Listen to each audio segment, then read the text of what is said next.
to the sea. Baby, I never say forever fall into the light. For I've loved and I have died.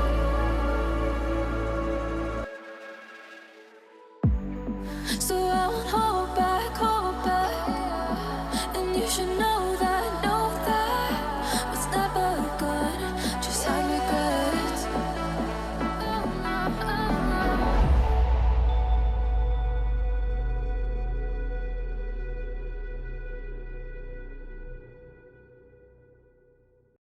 Hello guys, welcome to another video. I'm so excited for today's review.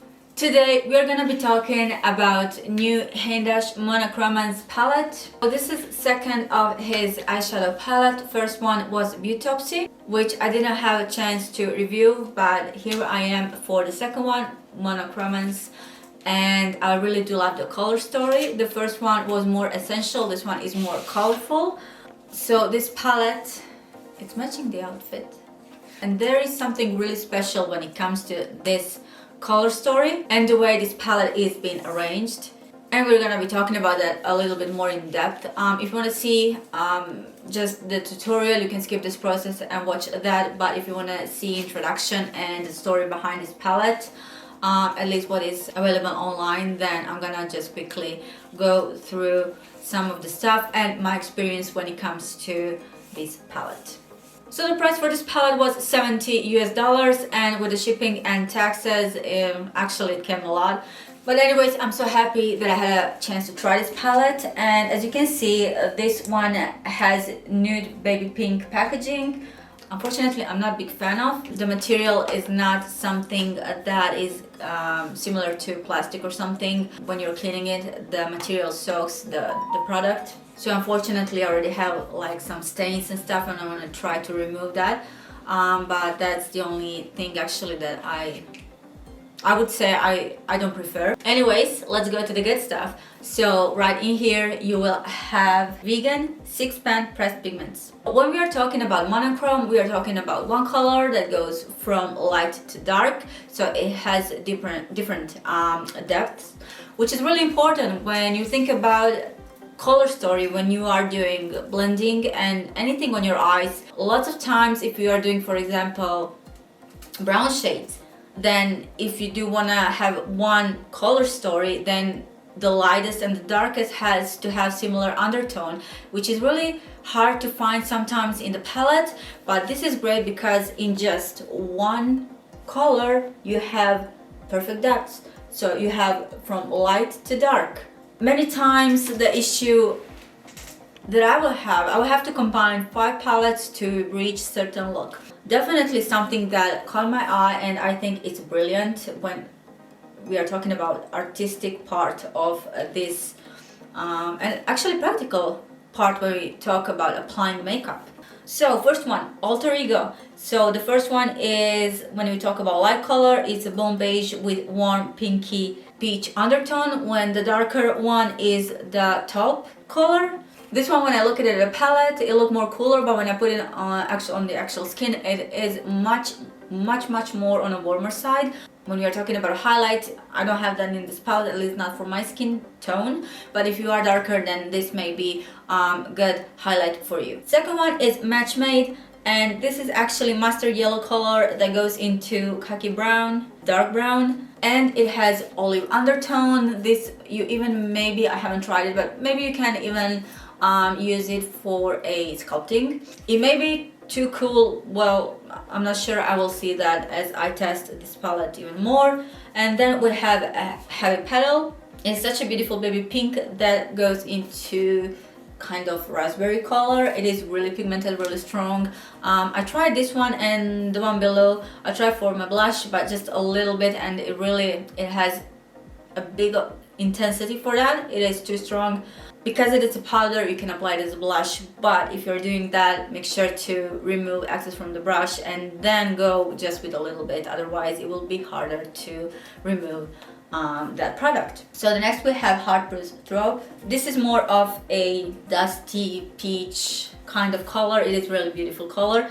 Then my two favorite, and when I saw this palette, I said I want to do something with these last two colors, and that is Antidote and Forever Inked.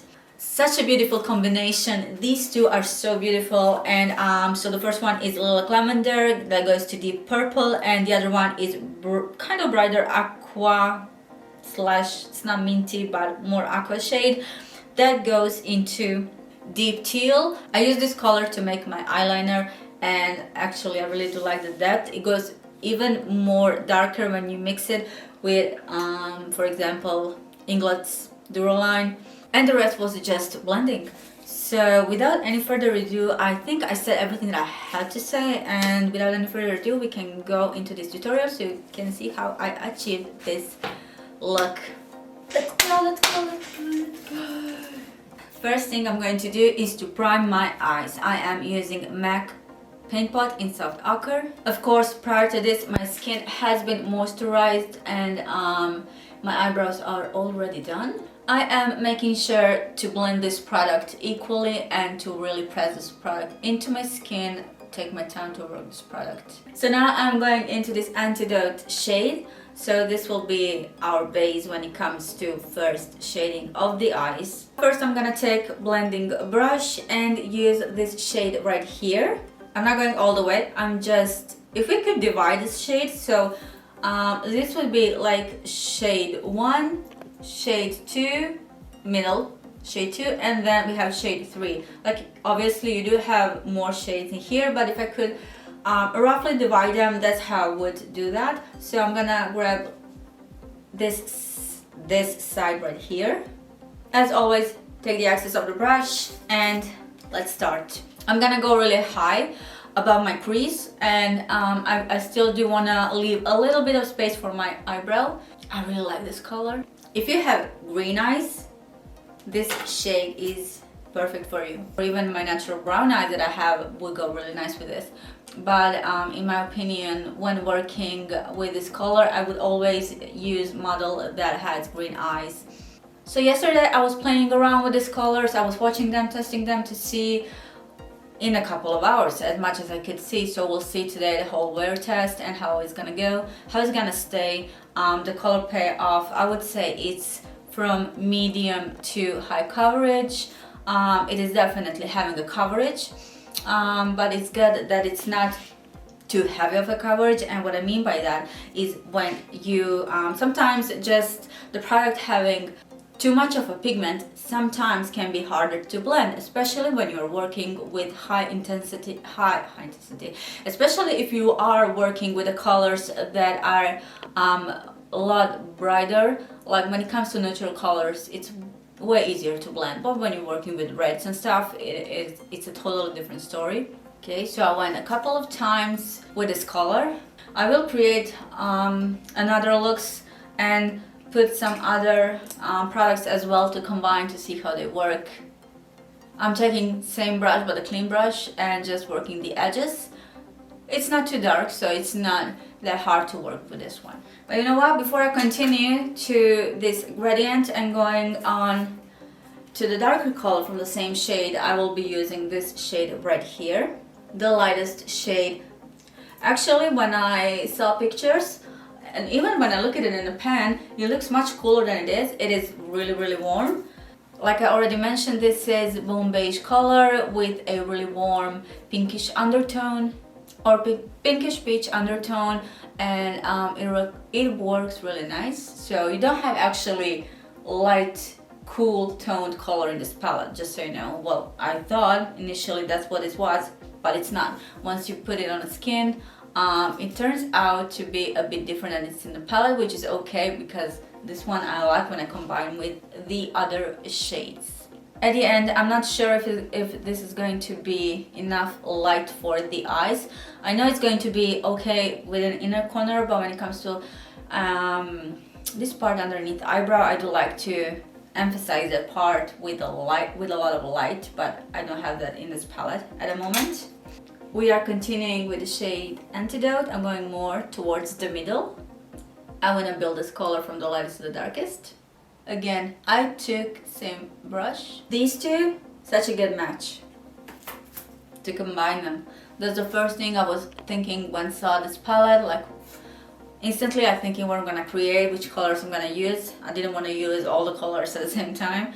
Going back to a little bit lighter. We'll add some darker dimension later. If you are going higher towards your eyebrow, always make sure to have the smallest amount of the product or a clean brush when you are in a blending phase. Now for the edge, again taking clean, well actually I used this alter shade and grabbing that shade again. Now we are going to diffuse this color into the skin, you know, so we have transition from the purple towards our skin. See how high I go? That's the reason why when I'm blending my base, I really make sure to cover everything. I don't want to leave any space. Now what I need is a really small precise brush.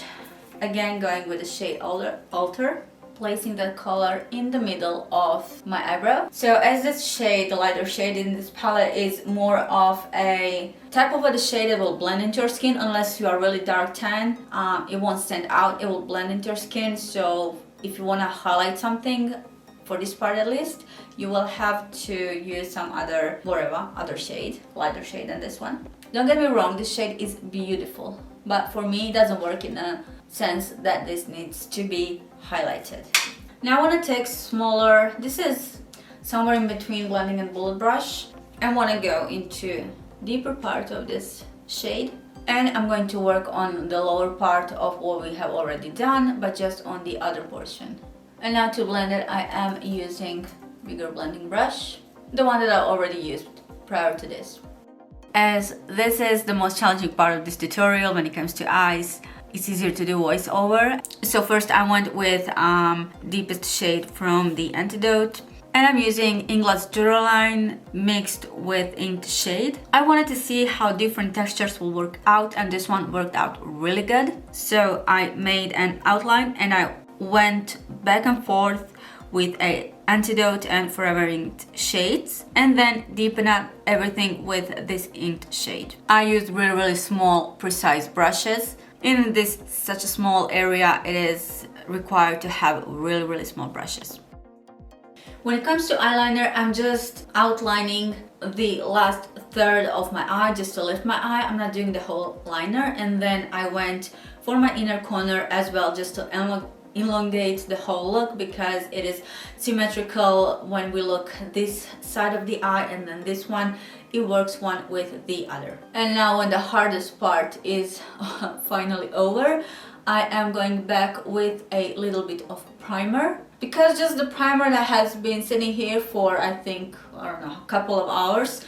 Now I just want to redone a little bit more. Sorry, I just want to add a little bit more, and then I am just gonna take a clean brush and go with this shade right here.